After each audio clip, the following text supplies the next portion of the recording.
शेतकरी बंधूंनो राम राम. आपण काय केलं तर माहिती का, ही समोर एवढी वाट जी पाहू शकतात ना तुम्ही, एक समजा 10 ते 12 फूट असन. हे आपला बांध आहे. आता इथून मी तुम्हाला दाखवतो. हे बघा हे बांध आहे आणि हे बांध इकडे असंच गेलेलं आहे. तर ऊस काढत असताना आपण हे बांध फोडून असाच इथं रॅम्प बनवला होता. एक समजा ट्रॅक्टरचे 9 फुटाची फळी असती तशा 1.5 फळीच्या अंदाजात, म्हणजे आपलं वाहन कोणचं बी गळगळ जावात. आता समोर हे जे प्लॉट आहे का, हे 3 एकर ऊसाचं प्लॉट आहे. आणि हे कोपऱ्याच्या नेटात, म्हणजे तिथं बोरीचं झाड आहे. त्या बोरीच्या झाडापाशी बी काय होईन, तिथं वरी समजा ऊस काढत असताना बोरीचे फाटे फिटे अडकते. आणि इथं लिंबाचं झाड आहे, तिथं बोरीचं झाड आहे, इथं बोरीचं झाड आहे.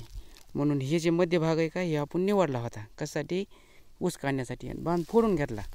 बांध फोडल्याच्या नंतर आपण माती इकडे लावून इकडे सुरूप तयार केला. आणि इकडून थोडं टेकाट थोडे, म्हणजे हे बी वावर आपलंच आहे. पण भविष्यामध्ये ह्या वावरातलं पाणी पाऊस पडल्याच्या नंतर इकडे येऊन या अशा हिशोबामध्ये. आता तुम्हाला सांगायचं आहे बघा. मग हे फोडून झाल्याच्या नंतर, बांध फोडल्याच्या नंतर मग पुन्हा आपल्याला ऊस झाला, सगळं झालं. पण आपल्याला पाणी देताना ह्या नळ्या आपण झाकून ठेवल्या. ह्याचा बी व्हिडिओ मी तुम्हाला सांगितला होता, इथे काय जुगाड केलं तर मग ह्या नळ्या सुरू केल्याच्या नंतर पाचट चौकडा असते. मग आपल्याला सुधारायचं नाही म्हणून आपण काय केलं आहे, त्या तिथपर्यंत पाचट बाजूला सारलं आहे पाणी काढून देण्यासाठी. पुढं पाचट आहे तसंच आहे. आता इतकंच रान हा, जितकं आपण उघडं केलं का तितकंच रान. आणि इथं पाणी बी सुरू आहे, तुम्हाला सांगतो मी. इकडं ते वाटाचं तसं इकडं गवत उपटिलं आहे मी. आता गवत उपटायचं काम सुरू आहे आपलं. आता तुम्ही बघू शकता. तर एवढंच रान हा. बघा आता इथं किती गवत झाले. ह्या दुष्काळीला बिया आले. हे बघा हे इथं बावचे आहे, ही दुष्काळी. हे बघा ही शिपी, ते गोंधन, हे भवाळी. हे गवत बघा खतात येईल वाटतं. ह्याचं काय नाव माहीत नाही बाबा, हे नवीनच आयटम आहे काहीतरी. ते हागऱ्याचा घोळ, ते शिपी.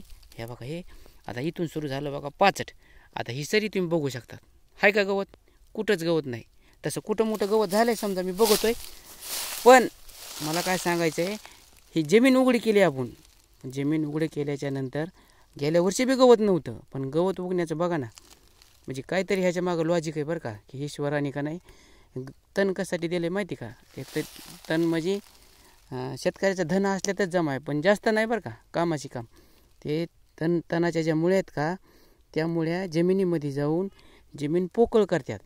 आणि जेव्हा केव्हा ते मरण पावतंय का, तर त्या मुळ्या सडून तिथं जाग्याला खत तयार होते.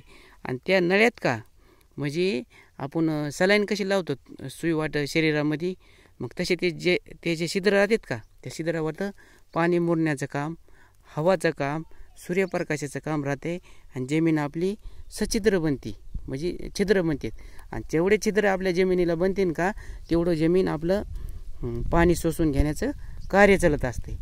पण त्याचा बी अतिरेक जमत नाही, ते बी लिमिटमध्ये. त्याच्याकडे नाही लक्ष दिलं की ते धनाच्या वरी धन जाते. आणि मग धन आपलं खाली राहते. आणि मग उत्पन्न आपल्या घट होती. कारण जे काही पोषक अन्नद्रव्य पिकाला आपल्या पाहिजेत का, त्याच्यामध्ये ते हिशेकरी वाटेकरी झालेलं असते. त्याच्यामुळे त्याचं वेळीत नियंत्रण करावं लागत असते. जाऊ द्या बाकीच्या गोष्टी. आता हे बघा तुम्ही, इतकीच जमीन उघडी केलेली आहे का गवत. इथं पाहू शकतात तुम्ही. हे बघा ही उघडी केलेली. बघा हे गवत किती झाले. हे बघा इथं उघडी केली ती. इथून इकडे नेलता आपण वाट, इकडे 10-12 काकऱ्यात इकड्यासाठी. आता इतकी पाचट चाललेली. हे बघा हे गवत किती गवत आहे. फक्त गवत कुठे आहे लक्षात घ्या तुम्ही. जिथं जमीन उघडी का तिथंच गवत आहे बरं का, पाचट येऊ नाही. इथं तर कितकालं झालं. हे बघा हे उपटू म्हणण्यात लांबत आहे. लांबल्याच्या नंतर गवत वाढत आहे. ह्या बघा इथं पाहू शकतात तुम्ही. आता त्या तिकडे नाही बघा. आता इथून मी तुम्हाला दाखवतो. मग त्याचा त्रास आपल्यालाच होते. हे बघा जेवढी जमीन झाकून आपण ठेवतो ना का, एवढी जमीन गार राहते. सूर्याच्या किरणापासून त्याचं संरक्षण होतं आहे. आणि जमीनमध्ये आता इथं सारा बावच्याच आहे. हा बघा इथे बी सारा बावच्याच आहे. हे बघा पाहू शकता तर. आणि लगेच बी येत आहे बरं का. बियाला बी काही हे नाही, उशीर लागत नाही, काय नाही. आणि सतत जमीन वापसा कंडिशनमध्ये राहते.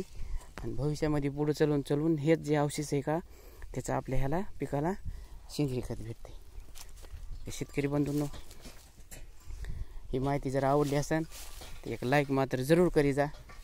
चॅनलवर नवीन असताना तर सबस्क्रायबर केल्याशिवाय जाऊ नका, जेणेकरून वेळोवेळी मी शेती जगतातले व्हिडिओ घेऊन आपल्यापर्यंत येतच असतो. तोपर्यंत धन्यवाद.